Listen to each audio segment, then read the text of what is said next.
فرش التراب يضمني. عالم اسلام میں سے عالم عرب ان کے شکنجے میں جا چکا. کیوں بنا کر کھڑے ہوئے ہیں اسرائیل کو ماننے کے لیے اور سر تسلیم خم کرنے کے لیے؟ بہرحال نوٹ کر لیجئے، عالم عرب جا چکا. کوئی دن کی بات ہے، میں سنسنی پیدا نہیں کرنا چاہتا، لیکن حالات اور واقعات سے نگاہیں بند کرنا بھی کوئی دانش مندی کی بات نہیں ہے. یہ ایودھیا کی مسجد شہید کی گئی، ابھی یہ ایک بہت بڑا مزار جو ہے شہید کیا گیا، اور اس کے ساتھ کئی مسجدیں شہید کی گئی. یہ سب کیا ہے؟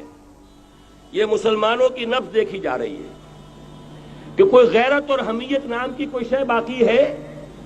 جیسے علامہ اقبال نے وہ نظم لکھی تھی، عبد القادر روہیلا بڑا ظالم جفاجو کینہ پرور تھا، لیکن یہ کہ اس نے جو ایک ٹیسٹ لیا تھا کہ وہ جو عورتیں ہیں تیموری خاندان کی، ان میں کوئی رمق رہ گئی ہے؟ معلوم ہوا کہ نہیں، کہ غیرت نام تھا جس کا گئی تیمور کے گھر سے، ختم، غیرت نکل گئی.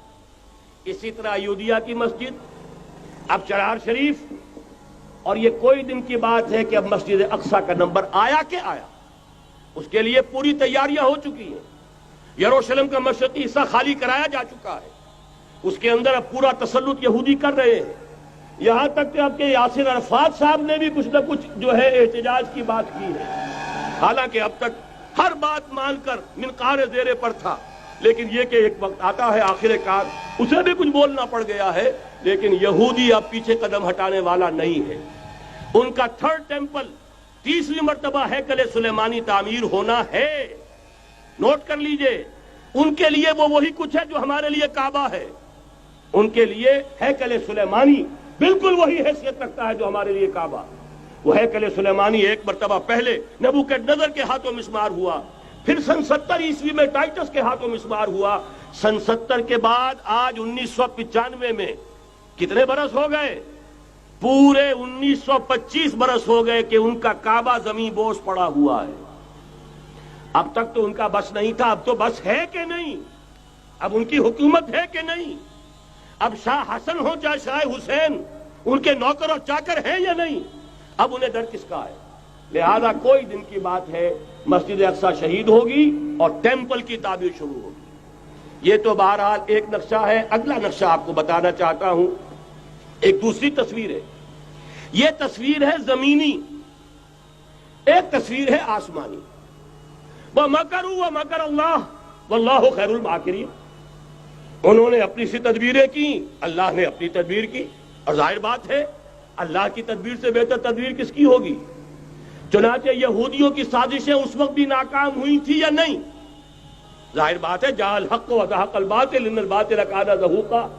لہذا یہ آیتیں دونوں اعلان کر رہی ہیں کہ یہودیوں کی سازشیں بالآخر ناکام ہوں گی اور دین حق کا بول بالا ہو کر رہے گا. یہ تو ان آیتوں سے ظاہر ہے.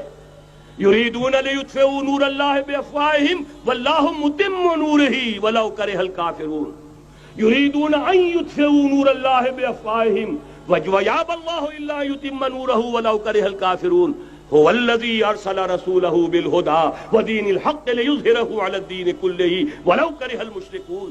اللہ نے تو بھیجا ہی ہے اپنے رسول کو اس فیصلے کے ساتھ اور یہ ذمہ داری اور مشن دے کر کہ جو دین حق آپ کو دے کر بھیجا جا رہا ہے اسے غالب کیجئے، نافذ کیجئے، قائم کیجئے. اس مشن کے ساتھ بھیجا جا رہا ہے.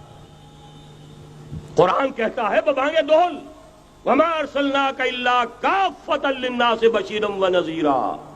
اے محمد صلی اللہ علیہ وسلم، ہم نے نہیں بھیجا ہے آپ کو مگر پوری نوع انسانی کے لیے بشیر اور نذیر بنا کر.